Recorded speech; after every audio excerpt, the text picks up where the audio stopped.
Our three adventurers, Kezia from Kenya, Casilla from Brazil, and Gabi from Germany, go out to sea on an ocean safari.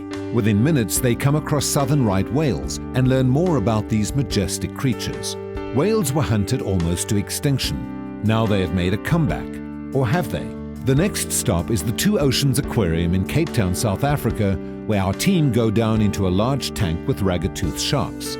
These sharks are ambassadors teaching people about the plight of sharks in our oceans. After a few years, these raggies will be released back into the ocean. A small pond has held a secret for centuries. Now, tourists visit the pond to see and feed the eels that live here. These eels will leave the pond at around age 10, travel kilometers over land and through water to get to the sea, where their real journey begins. Traveling thousands of kilometers further to the spawning grounds off the northern coast of Madagascar.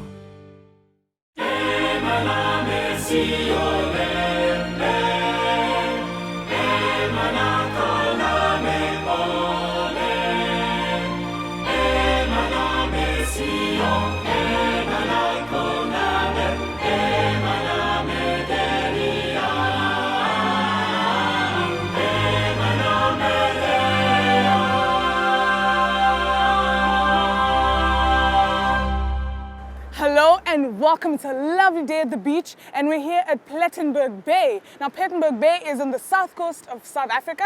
It's about 400 kilometers away from Cape Town, and we're just about to go out into the ocean for some ocean safari adventures.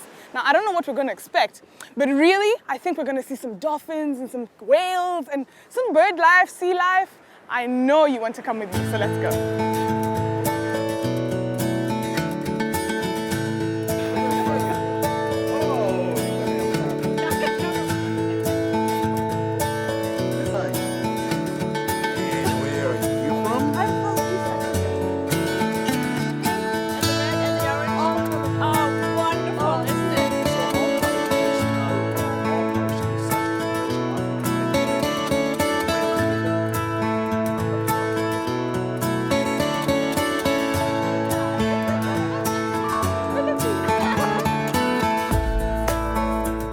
What do you expect we might see?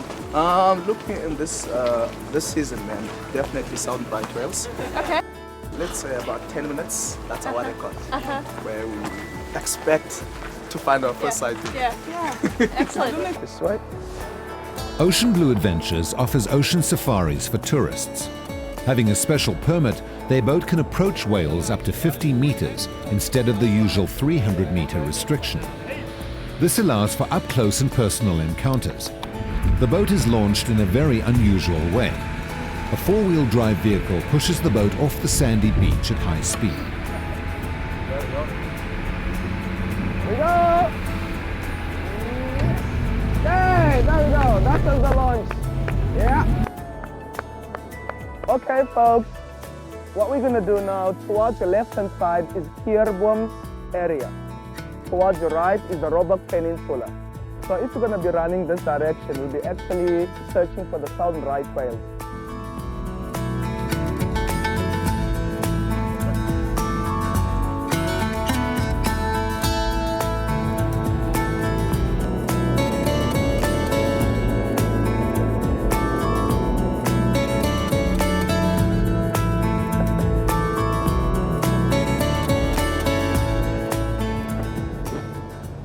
Alright folks, guess what?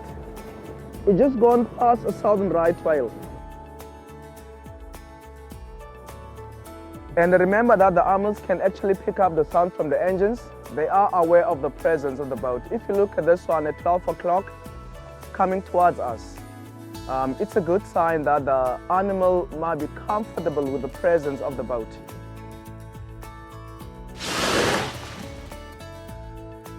Oh, there we go, look at that. That's now less than 10 meters.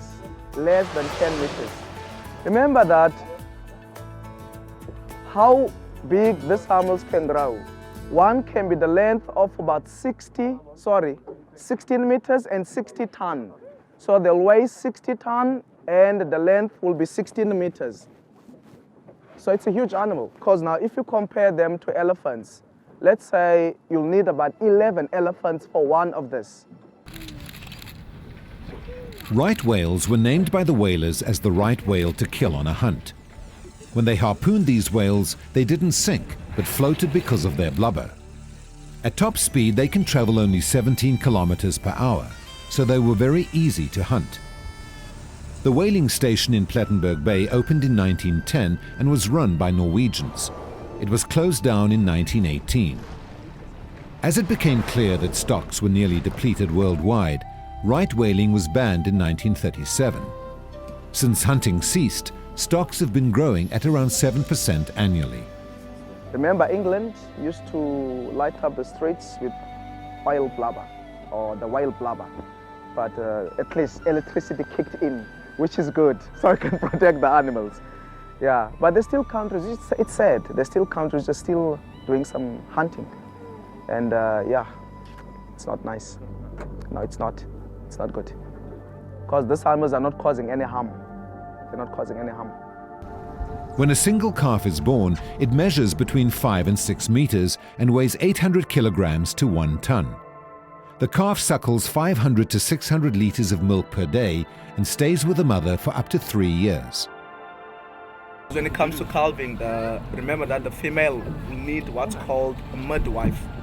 So the role of this midwife is that when the other female is having already have the calf, is that the calf do not float when it's born, it sinks because we born the head first, which means goes down.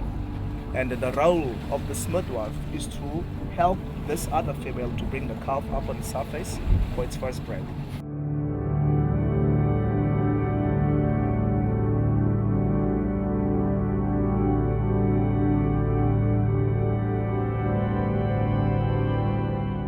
Advice, if it does happen that this whale go under the boat or below the boat, just stay calm. Don't do anything. Except when it pops up on the other side, then you take its pictures. Remember that, as I mentioned, that they are not aggressive. This is not, what do you call it, Moby Dick.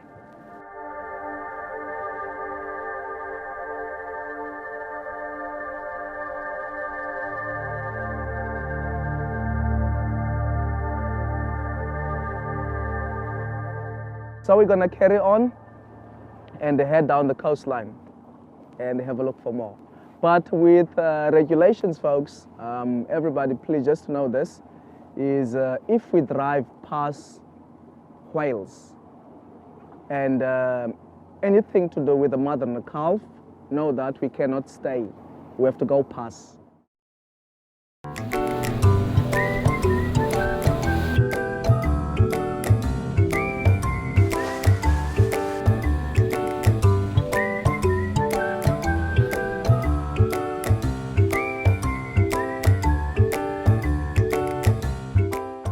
The calf just rolling around all over the place, having fun. Life is good. Such a beautiful thing to see. Look at that.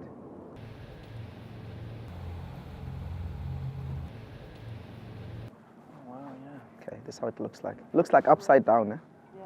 Yeah. So what we see is like this part. I'll say about 15%, unless if the whale do what's called breaching, jumping out.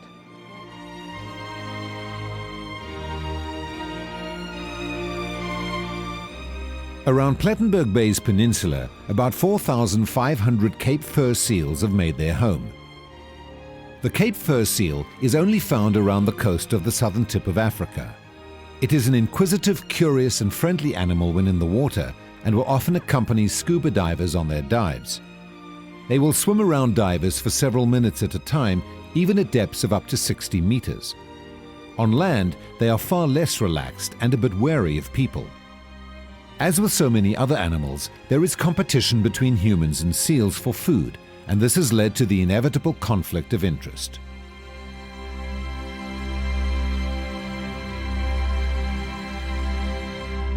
And what our skipper's going to do now, the real truth, is that he's going to actually have to drive this boat on a fast pace back to land.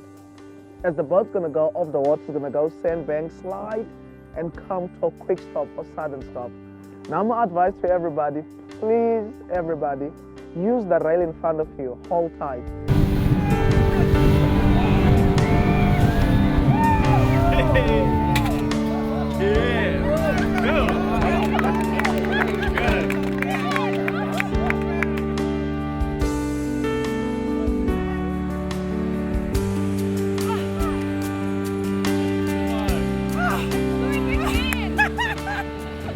in ihrer natürlichen Umgebung zu beobachten, ist einfach faszinierend. Ob es ein Waljunges ist, den seine Mutter im niedrigen Wasser springen lehrt, oder ob es Seehunde sind, die mit den Wellen auf den Wellen surfen.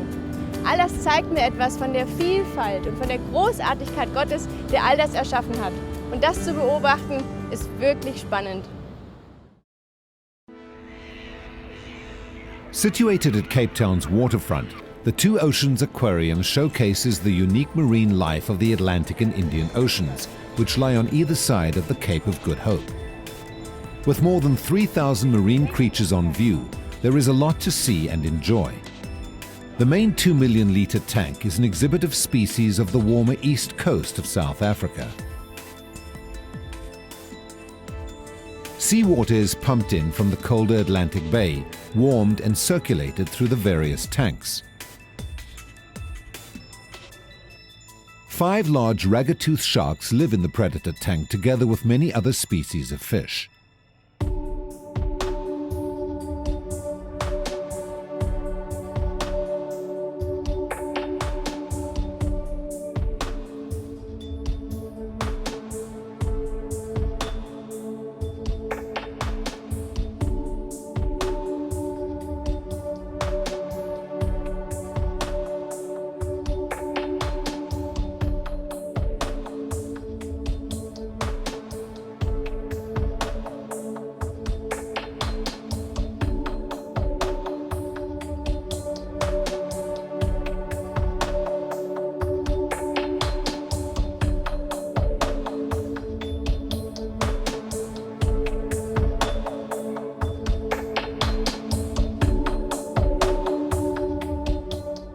Qualified divers can go diving inside the predator tank with the ragged-toothed sharks.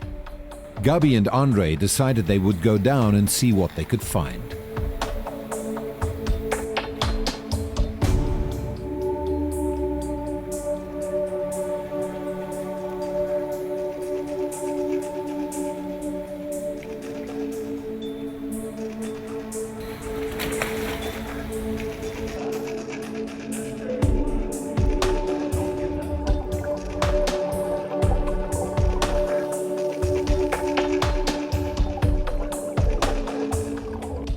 Ragged-toothed sharks, also known as grey nurse sharks in Australia and as sand tiger sharks in the USA, occur in temperate to tropical coastal waters of the Atlantic, Indian and Western Pacific Oceans.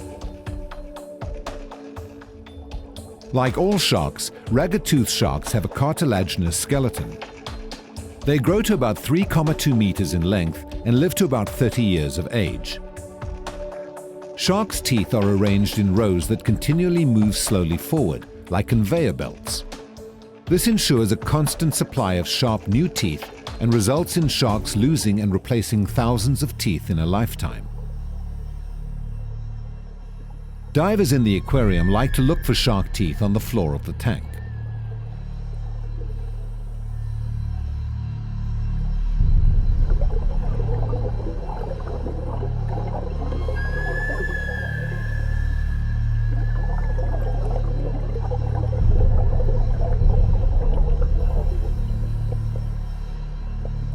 Ragged-toothed sharks as a species are threatened around the world because they are slow to reach sexual maturity, give birth to few young, and, because of their inshore habits, are highly vulnerable to overfishing.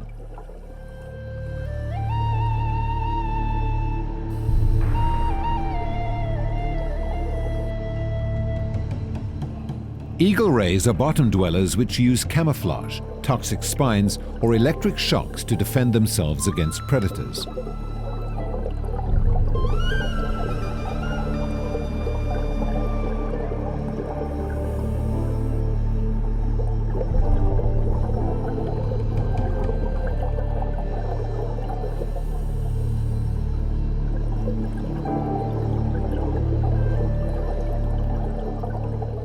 Giant yellowtail live in the cold Atlantic waters off the Cape Coast. During the annual sardine run, they migrate towards the eastern coast of southern Africa to feast on the sardines. These juvenile ragged-toothed sharks act as ambassadors for their species, as the aquarium only displays them for a short period of time before returning them to the wild.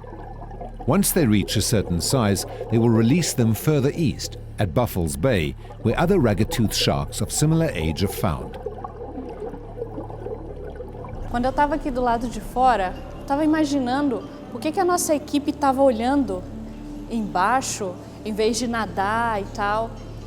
E aí, quando eles vieram para o lado de fora, eu recebi um presente especial do pessoal. O dente do tubarão. Okay, so we're here at Palanghat. I'm very excited. We're just about to take a look at the freshwater eels. Now, the freshwater eels, about maybe 7 or 8 of them, and maybe 15 years of age. But we are going to go and find all that out, but we have to feed them to get them out. So you want to come with me? Let's go. Yes, beautiful. Generations of these eels have been living in this freshwater pool probably long before they were discovered by people who came to live in the area. These eels belong to the Anquilla genus and are called Anquilla mozambica, or long-finned eels. Guy out? Okay, so here I am. I'm going to try and get this girl out. I know she's down here. So I'm going to put my hand in and see if she'll come in, as if I'm feeding her. So, where are you? Where are you? Come on. There she is. There she is. Come on. Come on. Ah, there you are. She likes to be stroked a little bit and touched. The more gentle, the better for you. She feels a little slimy, but I guess she lives in water.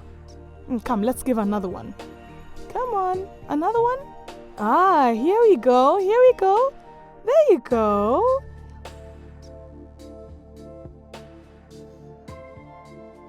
You see? Ah, you can see as I stroke her, she leans into me. I guess she likes being touched. This house at the back is the oldest house in Stilbaai. It was built in 1809 and it was burnt down and rebuilt in 1814. And they built the house here because of the fresh water, which they use in the gardens and also in the house. And the children used to play in the water, and they found the eels here. And they also used to play with the eels. And when we opened the bureau in 1992, we started to feed the eels, and it's an income for the Tourism Bureau.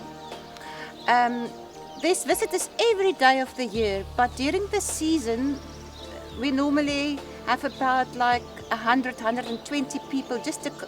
They just come to see the feeding of the tame eels. After feeding in fresh water for around 10 to 20 years, the eels are ready to start their long journey to the ocean to breed. Their external features undergo dramatic changes. The eyes start to enlarge in size. The eye pigments change for optimal vision in dim blue clear ocean light.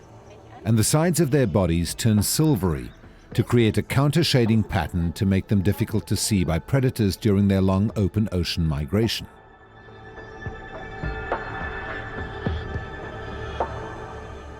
From many southern African river systems, the eels make their long journey to their spawning grounds in the Indian Ocean, north of Madagascar.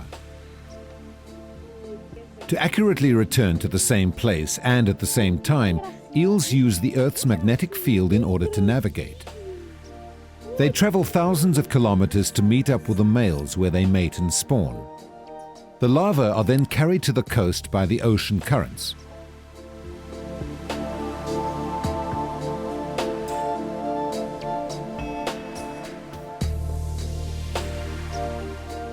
The young eels, known as elvers, swim up the rivers mainly at night to reach freshwater ponds and dams where they will live most of their lives until the cycle begins again.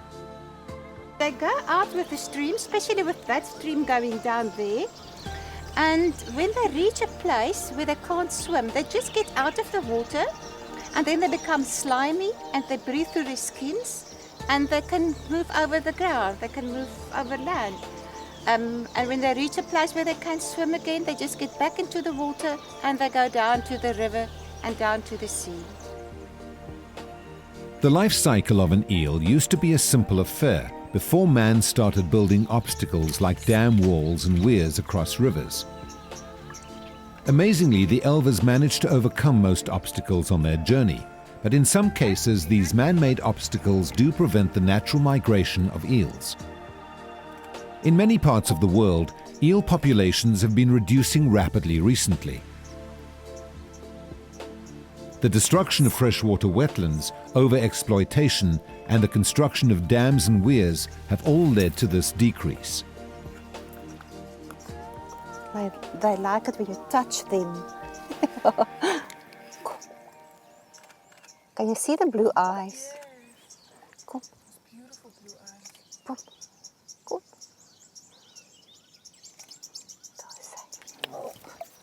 Take it out. It's so slippery. You can't take them out. Get it out.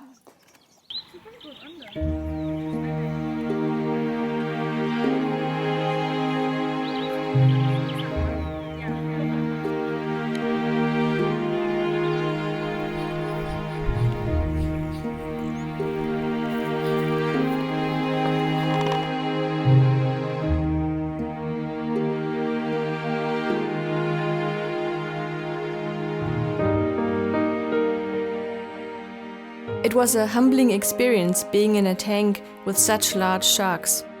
I commend the well-run aquariums around the world that help educate people about our oceans and how we can save them.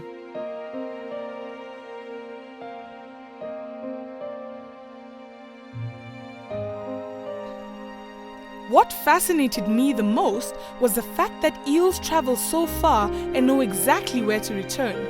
It's as if they have their own built-in GPS. It is likely that the eel integrates a sort of map for the journey that she will use to return someday to continue the cycle of life. How amazing that they had GPS long before we had it. When I see the huge whales, I cannot help but marvel at God's creation. He created tiny microscopic creatures as well as these majestic whales that travel almost across the globe in our precious oceans and return each year to Cove and for us to see them. Thank you for joining us on Animal Encounters. As we have experienced and encountered these wonderful creatures, may it bring you closer to an encounter with their wonderful creator. Until next week, God bless.